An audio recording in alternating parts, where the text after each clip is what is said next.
Assalamualaikum warahmatullahi wabarakatuh. Perkenalkan, nama saya Afifah Mega Putri, NIM S1S1181037. Saya dari jurusan Teknik Informatika, Fakultas Teknik Universitas Halu Oleo. Pada video kali ini, saya akan membahas mengenai pengenalan SQL, perintah DDL, dan DML. Baik, langsung saja. Apa itu SQL? Jadi SQL atau Structured Query Language adalah bahasa yang digunakan untuk mengakses data dalam database. SQL biasa digunakan untuk mengelola sebuah database dan memberikan fungsi tersendiri dalam sebuah website. Dengan SQL ini, kita dapat membuat tabel, menampilkan data dari tabel, dan mendeklarasikan primary dan foreign key. Selanjutnya, perintah SQL. Yang pertama, ada DDL atau Data Definition Language, yaitu sebuah perintah SQL yang berorientasi pada pemberitahuan atau penghapusan database, tabel, dan indeks. Contohnya, create database untuk membuat database, ada create table untuk membuat tabel, alter table untuk mengubah atau menyisipkan kolom ke dalam tabel, dan ada drop table untuk menghapus tabel dari database. Selanjutnya yang kedua ada DML atau Data Manipulation Language, yaitu perintah-perintah SQL yang berhubungan dengan data atau record. Di antaranya, pertama ada insert, yaitu untuk menambahkan atau menyisipkan data yang baru ke dalam tabel. Lalu ada select, yaitu untuk mengambil atau menampilkan data dari tabel. Perintah ini adalah perintah dasar yang digunakan untuk mengambil informasi dari base data. Selanjutnya ada update, yaitu untuk memperbaharui data yang lama ke dalam data yang baru. Dan ada delete, yaitu untuk menghapus data dalam tabel.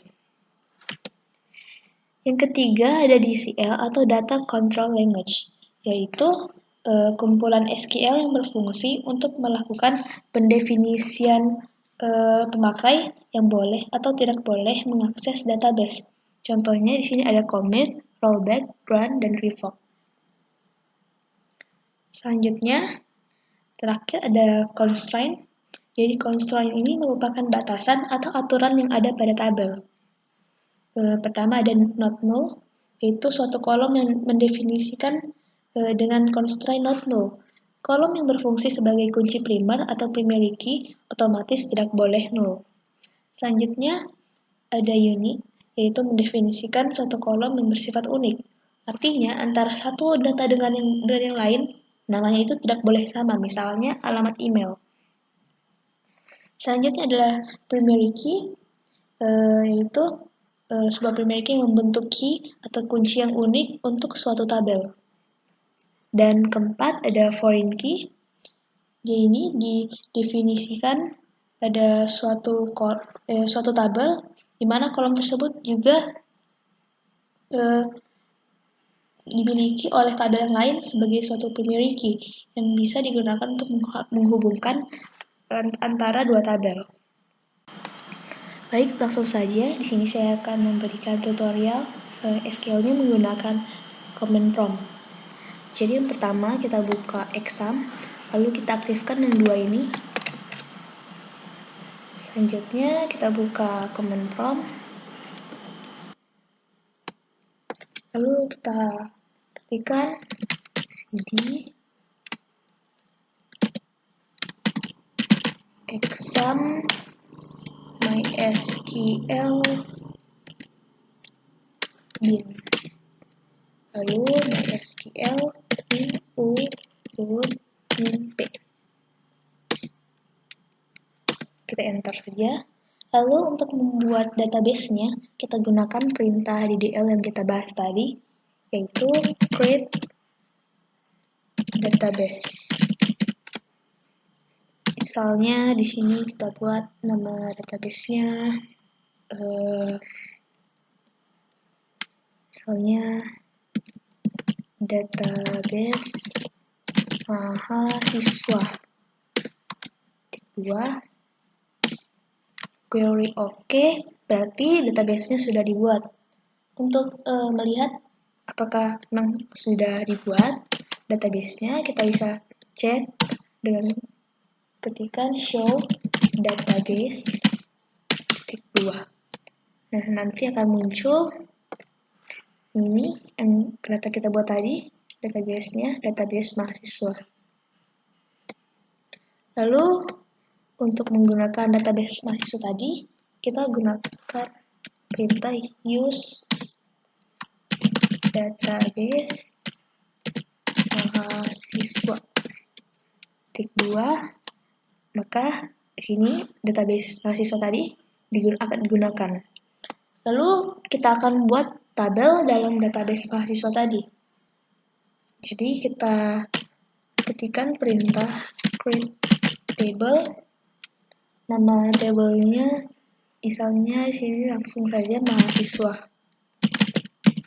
Untuk nama tabelnya titik 2. Atau langsung kita masukkan saja datanya ke dalam sini, masuk enter, buka kurung, kita masukkan NIM, lalu varchar, misalnya di sini 10. Lalu kalau misalnya mau dijadikan primary key, bisa langsung ditulis primary key-nya di sini, primary key. Selanjutnya nama, tipe data string-nya juga varchar, atas 25. Lalu usia. Di sini kita gunakan char 2 tutup kurung titik 2 enter. Nah, ini sudah bisa digunakan. Kalau untuk melihat, kita bisa klik desk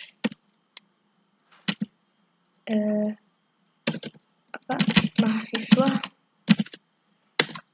Kita lihat. Nah, ini yang tadi yang kita masukkan NIM, nama, dan usia. Selanjutnya, kalau misalnya kita mau tambahkan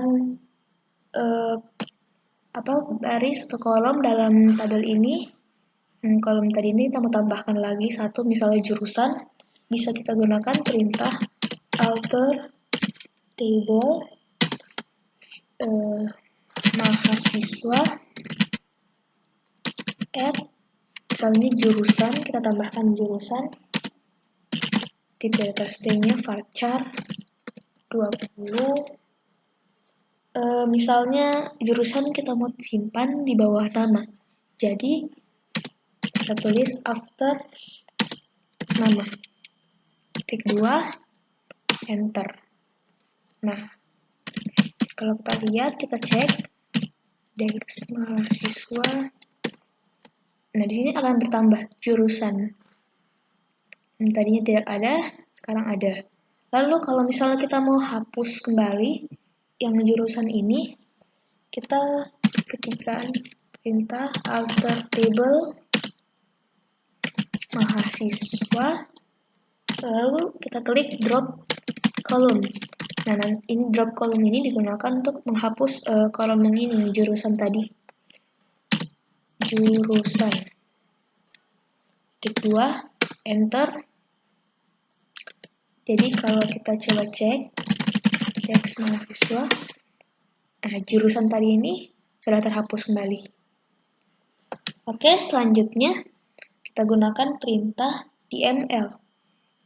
DML tadi yaitu untuk memasukkan data ke dalam tabel ini. Langsung saja kita ketikkan insert into nama database-nya mahasiswa, lalu values, langsung values enter. Di sini untuk NIM kita masukkan tanda petik 1 E001. Lalu nama kita masukkan Gita, koma usia 20, tutup kurung, koma. Lalu untuk kedua E002, misalnya di sini Mega, usia 21. Selanjutnya E003, lalu Fani Sia22. Oke, tanda petik. Select enter. Oke, kita coba lihat caranya dengan select. Untuk menampilkan data yang kita buat tadi, kita klik select, kita ketikkan select bintang from mahasiswa. Tanda petik. Nah, nanti data yang kita masukkan tadi yang insert into ini, yang ini tadi kita akan masuk ke sini, ke database tabel mahasiswa tadi. Selanjutnya untuk update, misalnya kita mau ganti NIM-nya Mega ini menjadi 4. Misalnya sini E002 menjadi E004. Maka kita klik update mahasiswa set NIM sama dengan tanda petik E004, where sini tambahkan yang kita mau ganti tadi kan ini Mega, jadi kita buatkan acuannya sini jadi nama, yang kita mau ganti Mega, kemudian tanda petik enter.